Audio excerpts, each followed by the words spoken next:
Hi, I'm Joseph R. Lewis and I write adventures. And in this video, I'd like to talk about writing NPCs. How do we write them? What are they for? How many words should we use? Let's get into the details of how to write a good NPC in your adventure. As a first note, when we're thinking about writing NPCs, we need to think about our job as an adventure writer, which is to make the GM's job easier at the table. I want my GMs to be having as much fun as any other player, because the GM is a player. And that means that they should be doing less work. And I think that's less prep beforehand, even though that is fun in its own way, but also definitely less scrambling and problem solving at the table during play. And when it comes to NPCs, that means we should be giving the GM more and more tools, more information that they have at hand, so they don't need to be making decisions and trying to figure things out on the fly. NPCs in particular can be very challenging because the GM usually wants to role play them to some extent. And that means they have to come up with some appearance, some sort of mannerisms. They have to interact. Maybe they want to do a voice, depending on how they want to role play at the table. And if your adventure has many NPCs in it, that's even more people that the GM needs to invent and embody, and then go back and redo the other one because the players really like that one. So that can become more and more work, and we as writers want to take that work away from the GM, assuming the GM doesn't want to do it or doesn't need to do it. We are offering the work in our written adventure to them. So we want to try to make it easy for the GM to present and role play convincing and compelling and interesting NPCs during the adventure. So to talk about how to best write an NPC, I've made a list of 11 easy items, straightforward things that I like to include, not necessarily all of them, but many of them, to describe an NPC to make it easy to play them at the table. So let's just run down through the list. The first thing for a good NPC is a name. That name should be easy to spell, easy to read and pronounce, easy to hear and understand. Remember, people are playing this game at the table, they are speaking and listening. So, my trick for making a good fantasy name that's both easy to understand and say is to take a real life name and then just change the first letter. So, for example, you could take the name Jeffrey and just put a T on it. Now it's Teffrey, Sir Teffrey. It's pretty easy to say. Someone can write it down. Pretty straightforward. It sounds like something you already know. So that's my little trick for making a fantasy name that's still easy to parse and understand and say and listen to at the table. Just change the first letter of a real name.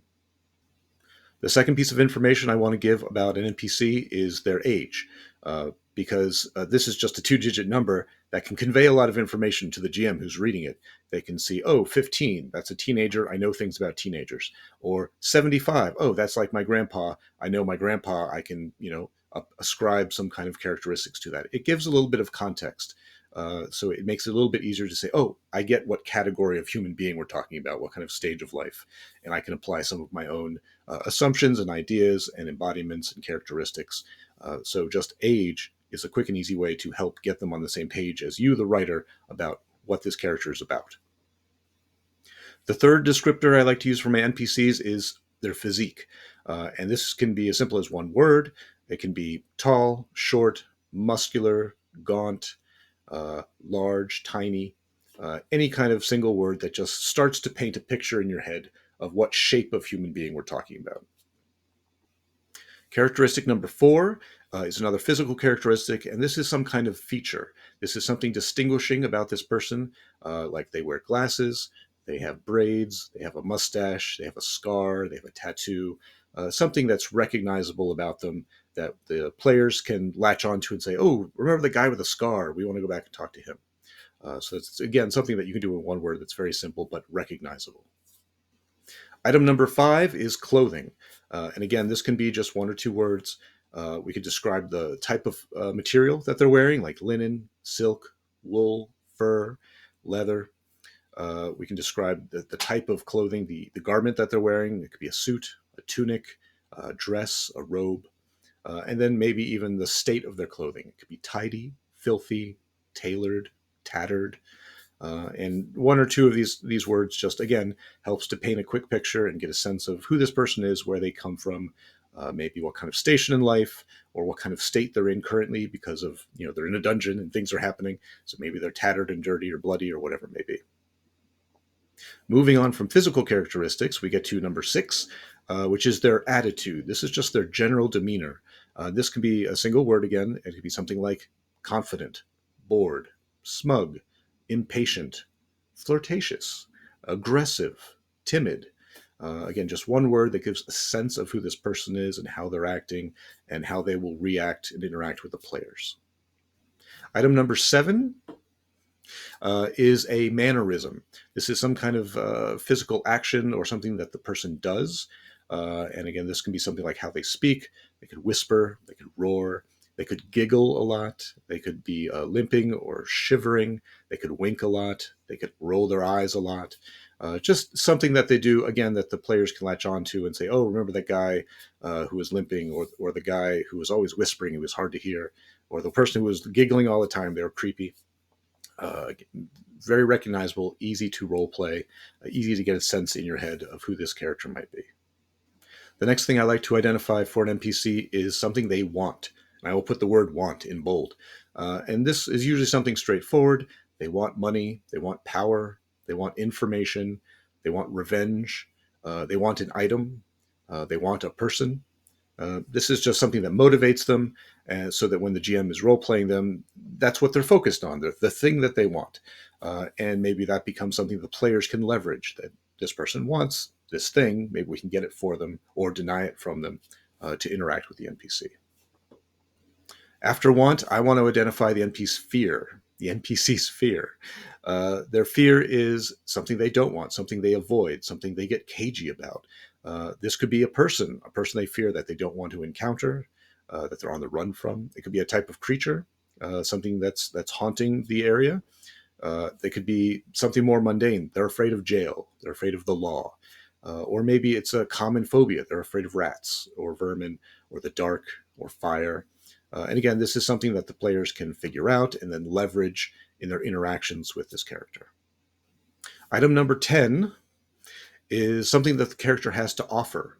And this could be goods or services, if there's in some kind of merchant role. It could also be information. This could be an expert of some kind.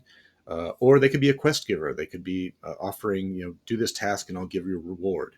So it's something that makes them worthwhile for the players to interact with because they have something to offer. And last but not least, item 11 is items, things that the NPC has on their person, either that's visible or that could be taken from them. And that could be, clothing, tools, weapons, money, magic items. And it could be something that's visible that helps to identify who and what they are. It could also be something that's hidden on their person. Maybe if there's a conflict and there's combat, it can be something that can be looted from the body, unfortunately. Or if we're trying to do a little sleight of hand and pick their pocket, that could be something that we obtain from them. Or it could be something that they have to offer in exchange in some kind of negotiation.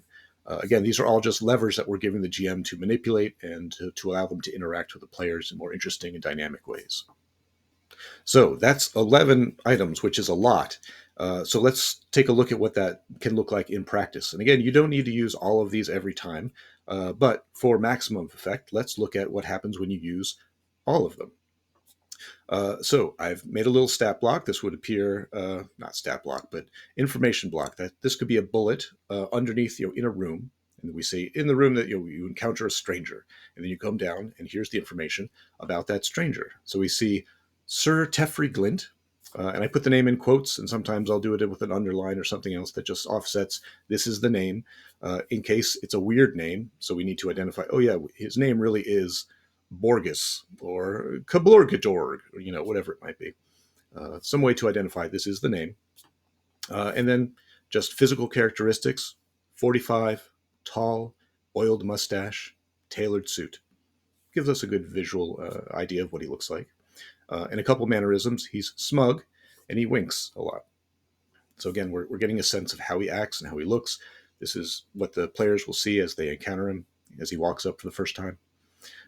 Then we have wants a silver sword to kill werewolves, fears the full moon. We can probably guess why. Offers access to his werewolf hunting journal, which is detailed and accurate. And his items are a monocle, a cane, 13 gold pieces, and a wolfsbane boutonniere. And yes, apparently that is how you spell boutonniere. I did not know that until I made this video. So all of these characteristics paint a picture of a person, sort of what he comes from, what he wants, where he's going, what he has to offer, how he can interact with the players. And obviously, this implies a lot more. This is probably happening in a werewolf centric adventure. So, this character is hunting werewolves, has a background with werewolves, is investigating werewolves, is apparently an expert because his journal is detailed and accurate, which is very good. More a different kind of character might be someone who has a werewolf hunting journal, which is not accurate or is incomplete or is misleading, which could also be a funny thing to add to your adventure to make it more interesting and dynamic. There's a good werewolf hunter who's effective, and there's a bad one who is going to mislead you and cause shenanigans. So that's an idea of how to create a very detailed notion of an NPC. And again, in a small adventure, you probably only have 1 to 3 NPCs total. So maybe this doesn't seem like so much work. This is about 38 words, which is a solid block. In a larger adventure, where you might have 10, 20, 30 NPCs, maybe this starts to feel a little onerous, but I encourage you to do it all the same, because the alternative is that you're giving a GM an adventure that has 20, 30 NPCs without this information. And now you're asking the GM at the table to make it up on the fly, to make up 20, 30 different people who are recognizable, that have characteristics, that then the GM has to go back and remember, what did I make up 3 sessions ago about the innkeeper or whoever it is? That's more work for the GM. And as writers, I think it's our job to take that work off of their shoulders. We get to do it. We get to enjoy creating. And then they get to enjoy the fruits of our labor and have more fun in play at the table. And I think that's all of my advice for writing an NPC for your adventures. So good luck out there.